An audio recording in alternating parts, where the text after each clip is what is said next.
2002. I think there was probably a stigma of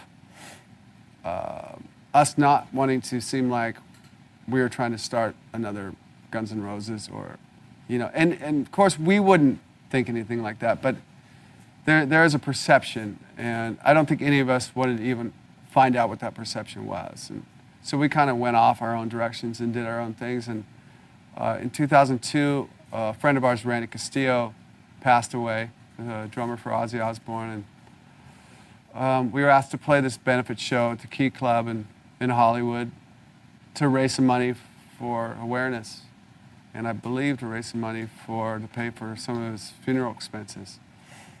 So we, of course, said, yes, we'll do it, and we got a couple of the guys from Buck Cherry we got Josh to sing, and Keith played rhythm guitar, and at the end, Steven Tyler came on and sang. We did Mama Kin, which was killer, and the place sold out, and it felt so good. The day before we did the gig, we did a rehearsal, so that was really the first time we'd played together in that 7 years or whatever it was, and again, it was like that lightning had struck the room. It was like, oh my God, what have we been, passing by all this time? Like, the chemistry's too good. It just felt right. So we did the gig, and the next day, Slash and Matt and I went out for coffee or something, and we just talked about, maybe we should start this thing up, something, whatever it was going to be. And we got Dave Kushner in the band. Dave had been playing in a band with me called Loaded, which is a band I sing and play guitar in. And we got Dave to play rhythm guitar. We started writing songs, and then we started looking for singers. And Stone Temple Pilots had just broken up, and we got Scott Weiland in the band, and signed a deal with RCA, made a couple records so far, Contraband and Libertad, and we just got off a tour, our second tour. Pretty great. It's great to be able to go and play all over the world, and people show up to your shows.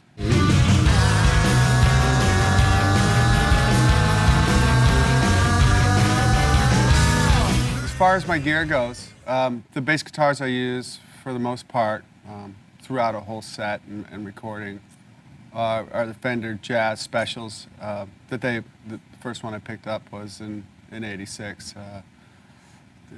They had a limited run, so after that I had a custom shop at Fender make them for me. The reason I'm holding the Fender Aerodyne right now is because we're going to be working on Slither, and Slither was written with drop D, that is taking the E string, of course, and dropping it down to a D. There's a few other songs in Velvet Revolver that had drop D, like Headspace, Dirty Little Thing. But anyhow, I'm going to show you some of the other basses. On the road, I need to at least have 2 basses in each tuning in case something goes wrong with your bass on stage.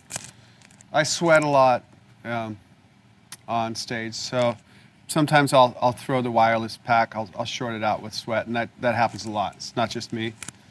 All right, so here's a reproduction of the original Fender Jazz Special that I had bought back in '86. I have a bunch of these, and they actually just came out with a Duff model of this bass this year. Fender did, so which is killer to have a model of a guitar named after you. I used this Duesenberg.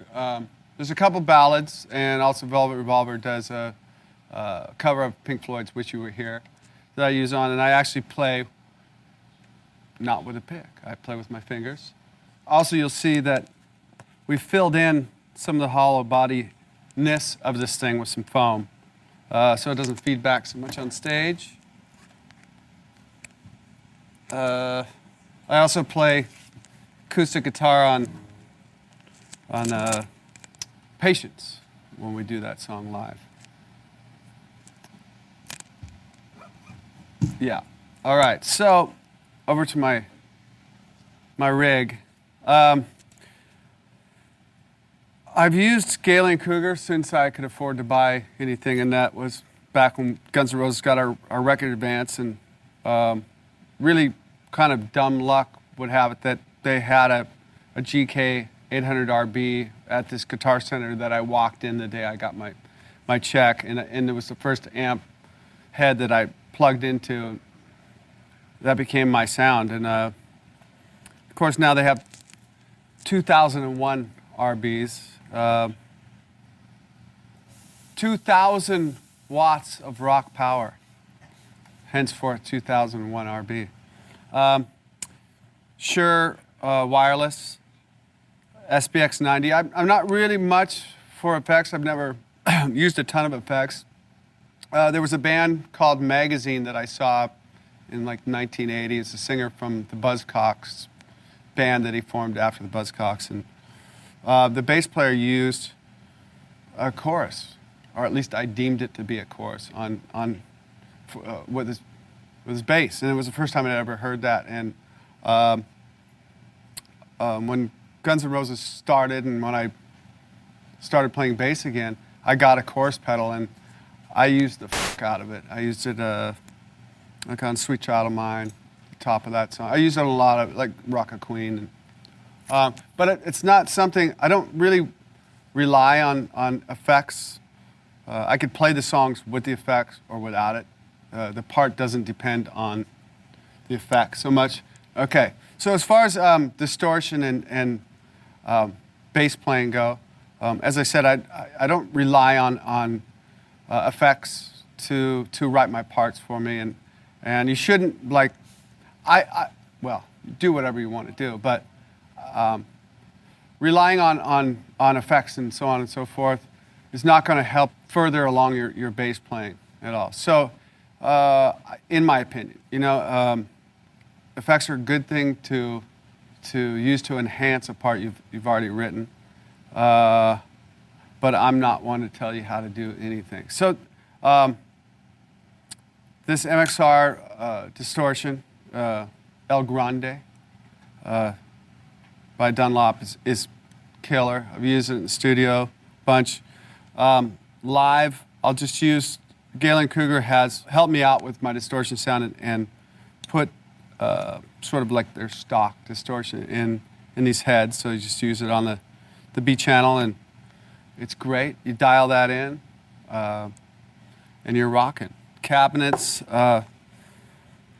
GK has made a good cabinet now that I'll use in the studio and out on the road. I think Flea uses this pretty much this exact same gear. He's a GK guy.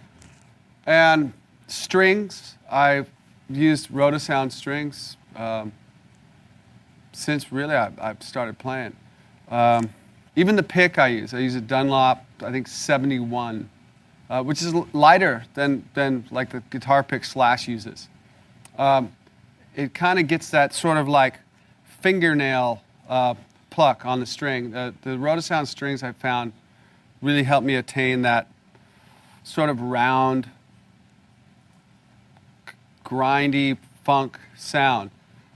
With the GK, it's all good. And I'm really, I'm not one to pimp these companies. I don't get paid by these companies. But it's gear that I believe in, and these companies always had my back, sent me gear when I've needed it, thick and thin. And so I will, I'll do advertisements for them and talk kindly and fondly of their gear. All right, so enough about me and my gear. We'll get on to some lessons here.